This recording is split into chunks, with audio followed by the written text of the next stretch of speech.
பிஸ்மில்லாஹ் ரஹ்மான் ரஹீம். அளவற்ற அருளாளன் நிகரற்ற பேரன்பாளன் எல்லாம் வல்ல அல்லாஹுவின் திருப்பெயரை கொண்டு ஆரம்பம் செய்கின்றோம். அல்லதி அஹ்ஸன குல்ல ஷைஇன் ஹலகஹு. அல்லாஹு தாலா ஒவ்வொரு பொருளையும் படைத்து அவற்றின் கோலத்தை மிக அழகாய் அமைத்தான். ஆரம்பத்தில் மனிதனை களிமண்ணால் படைத்தான். பின்னர் அற்ப துளியிலிருந்து சந்ததிகளை உருவாக்கினான். லகத் ஹலக்னல் இன்சான ஃபீ அஹ்ஸனி தக்வீம். அழகிய தோற்றத்தில் மனிதனை படைத்தோம். அழகு என்பது ஒவ்வொரு பொருளை கொண்டு இன்னொரு பொருள் அழகு பெறுகின்றது. ஒவ்வொரு பொருளும் ஒரு பொருளை கொண்டு அழகாய் தெரிகின்றது. குழந்தைகளுக்கு பெற்றோர்களால் அழகு, மனைவிக்கு கணவனால் அழகு, நற்குணத்தால் நம்முடைய வாழ்க்கைக்கு அழகு, ஒமு செய்வதால் கை கால் முகம் ஒளியும் அழகும் பெறுகின்றது என்பது நபி அவர்களின் வாக்கு. தொழுகை முஸ்லிம் என்ற அடையாளத்திற்கு அழகு. காலையில் விழிப்பது உடலுக்கு அழகு. காலை நேரத்து வணக்கம் எல்லா அமல்களை விடையும் அழகு. உண்மை பேசுதல் மோமினான ஆணுக்கும் பெண்ணுக்கும் அழகு. நாவை பாதுகாப்பதும் எல்லோருக்கும் அழகு.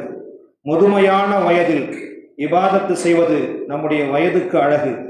எதற்கும் கட்டுப்படாத இளமை பருவத்தை அல்லாஹுக்காக கட்டுப்படுத்தினால் அல்லாஹுடைய அரசு நிழலில் வாழக்கூடிய வாழ்வு கிடைக்கும் என்ற நபிமொழி அழகு. பாவத்தின் கரைபடிந்த நிலையில் நாம் பள்ளிவாசலுக்கு வந்தால் அல்லாஹ் நம்மை சுத்தப்படுத்துவான் என்ற நம்பிக்கை அழகு. எனவே பாவம் செய்பவர் அல்லாஹ்விடம் மன்னிப்பை கேட்க வேண்டும், அதுதான் சிறந்தது. நெருக்கடிகளும் சோதனைகளும் வியாதிகளும் வந்து நம்மை விரட்டும் போது அல்லாஹ் அல்லாஹ் என்று கையேந்துகின்றோம். அத்தனை தொல்லைகளில் இருந்தும் நாம் விடுதலையாகிவிட்டால் படைத்தவனை மறந்து விடுகின்றோம்.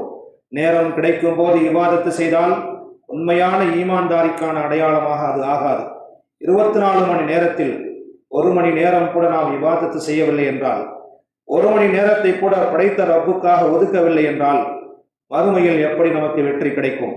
நேரம் கிடைக்கும் நேரத்தில் பள்ளிக்கு வருவேன் என்று சொல்வதோ, வாரத்தில் ஒரு முறை பள்ளிவாசலை எட்டி பார்ப்பதோ அல்லாஹுவை ஒருபோதும் திருப்திப்படுத்தாது. ஒரு முஸ்லிமுக்கு பாங்கோசை புறக்கணிப்பது அழகு அல்ல. ஒரு முஸ்லிமுக்கு கடமையான தொழுகையை புறக்கணிப்பது அழகு அல்ல. இறைவனுக்கு மாறு செய்து கொண்டு வாழும் வாழ்க்கை மூமின்களுக்கு அழகு அல்ல.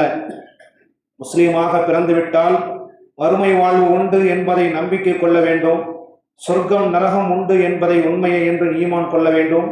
மன்னரை வாழ்க்கை உண்டு, அதில் கேள்வி கணக்கு உண்டு என்பதை ஈமான் கொள்ள வேண்டும். மரணத்துக்கு பிறகு எழுப்பப்படுவோம் என்பதை நாம் நம்ப வேண்டும். அதுவே நமது ஈமானுக்கு அழகு. அல்லாஹுவை பயப்படுகிறேன் என்பதில் மட்டும் அழகு இல்லை, அதில் கடைசி வரை உறுதியோடு இருக்க வேண்டும் என்பதில் அழகு இருக்கிறது என்பதை நபிமொழி ஒன்று நமக்கு சொல்லித் தருகின்றது. இத்தகுல்லாஹ், அல்லாஹுவை பயந்து கொள்ளுங்கள்.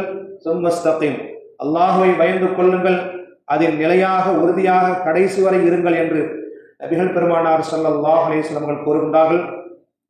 முஸ்லீமாக பிறந்த நம்மை முஸ்லீமாக வாழ்வதற்கும் முஸ்லீமாகவே மரணிப்பதற்கும் அல்லாஹ் நல்லுதவி புரிவானாக.